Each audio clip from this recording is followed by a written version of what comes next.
Hello hi friends, welcome to my channel Lily kitchen and blogs. ఎలా ఉన్నారు friends? Today నేను మీకు తాటిగారెలు ఎలా చేయాలో చూపించేస్తాను. ఒకసారి చూసేసేయండి.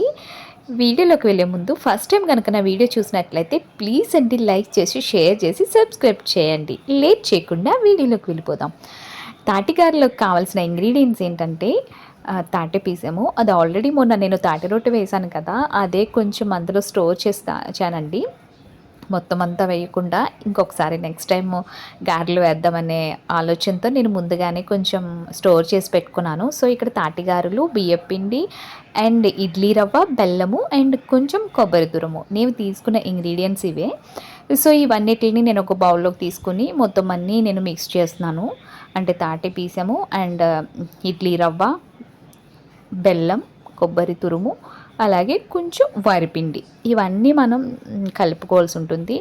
నేను వరి నూకను కొంచెం నానబెట్టి ఉంచానండి. ఎందుకంటే గమ్ముని గారెలు అనేవి త్వరగా మనకి బాయిల్ అవ్వవేమో అనే ఉద్దేశంతో నేను నానబెట్టి ఇందులో కలిపాను. మొత్తం అంతా మిక్స్ చేసేసాక స్టవ్ మీద కడాయి పెట్టుకొని అందులో ఆయిల్ వేసుకున్నాను. నేను ఆయిల్ ఎక్కువగా వేయలేదు, తక్కువగానే వేసానండి.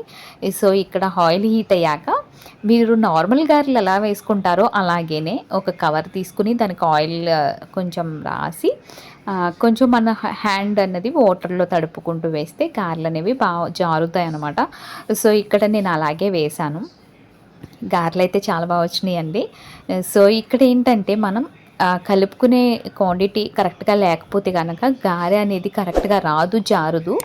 సో అందుకనేసి ఇక్కడ మనం కలుపుకున్నప్పుడు ఆ క్వాంటిటీని చూసుకొని కలుపుకోవాలన్నమాట. నాకు ఇక్కడ నేను చూపించినవన్నీ క్వాంటిటీ వైజ్ తీసుకున్నాను కాబట్టి ఇక్కడ గారెలు అనేవి కరెక్ట్గా వచ్చినాయి అనమాట. నేను ఆయిల్లో లూజ్గా వదలడానికి కానీ మనకి చాలా బాగా వచ్చినాయి అనమాట రౌండ్గా. సో ఇక్కడ నేను ఇలాగ కొంచెం మనం ఏంటంటే గారెలు వేశాక వెంటనే దాన్ని టర్న్ చేస్తూ తిప్పకూడదండి. ఎందుకంటే అలా టర్న్ చేస్తే అది కొంచెం గరిటెకి అనేది అంటుకుంటుంది. సో అందుకోసం ఏంటంటే కొంచెం కలర్ చేంజ్ అయ్యాకే మనం దాన్ని టర్న్ చేసుకుంటే గారె అనేది పర్ఫెక్ట్గా వస్తుంది. సో ఇక్కడ నేను అలాగే కొంచెం కలర్ చేంజ్ అయ్యాక టర్న్ చేసుకుంటున్నాను అటు ఇటుగా. ఇవి కలర్ చేంజ్ అయ్యేంత వరకు మనం ఫ్రై చేసుకోవాల్సి ఉంటుంది. కొంచెం నేను వీడియోలో చూపిస్తున్న అలా కలర్ వస్తే మనకి తినడానికి కూడా టేస్ట్ ఉంటుంది, అలాగే లోపల కూడా బాయిల్ అవుతుంది. సో ఇక్కడ నేను ఆల్రెడీ ఒకసారి వేసి తీసేసాను, సెకండ్ టైం వేస్తున్నాను అనమాట. మనం తీసుకున్న పీసం అనేది తక్కువే, బట్ అయినప్పటికీ మనకి గారెలు అనేవి ఎక్కువ వస్తాయి.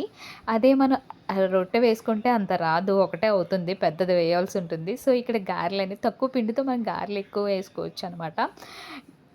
తాటి రొట్టె కన్నా తాటి గారెలు చాలా టేస్ట్గా అనిపిస్తాయండి, తినడానికి కూడా బాగుంటుంది మనకి. చాలా బాగా వచ్చినాయి తాటి గారెలు అయితే, టేస్ట్ కూడా అదిరిపోయింది. ఇది సీజనల్ ఫ్రూట్ కాబట్టి కంపల్సరీ ట్రై చేయండి మీకు దొరికితే కనుక. సో ఇక్కడ నేను ఆల్రెడీ వేసాను, ఇక్కడ కలర్ చేంజ్ అయింది అండ్ థర్డ్ టైం కూడా వేసేసాను. సో మీకు కూడా నచ్చితే మీరు కూడా ట్రై చేయండి మీ ఇంట్లో కంపల్సరీగా, చాలా బాగుంటుంది. ఇలా కలర్ చేంజ్ అంతవరకు మనం ఫ్రై చేసుకుంటే తాటి గారెలు అనేవి ప్రిపేర్ అయిపోతాయండి. మీకు కూడా నచ్చినట్లయితే ప్లీజ్ అండి లైక్ చేసి షేర్ చేసి సబ్స్క్రైబ్ చేయండి. తాటి రొట్టె వేసినప్పుడు చాలామంది లైక్ చేశారు.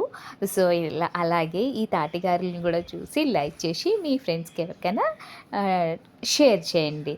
అలాగే పక్కనే బెల్ ఐకాన్ ఉంటుంది, దాన్ని ట్యాప్ చేయడం మాత్రం అస్సలు మర్చిపోకండి. Thank you for watching. Bye.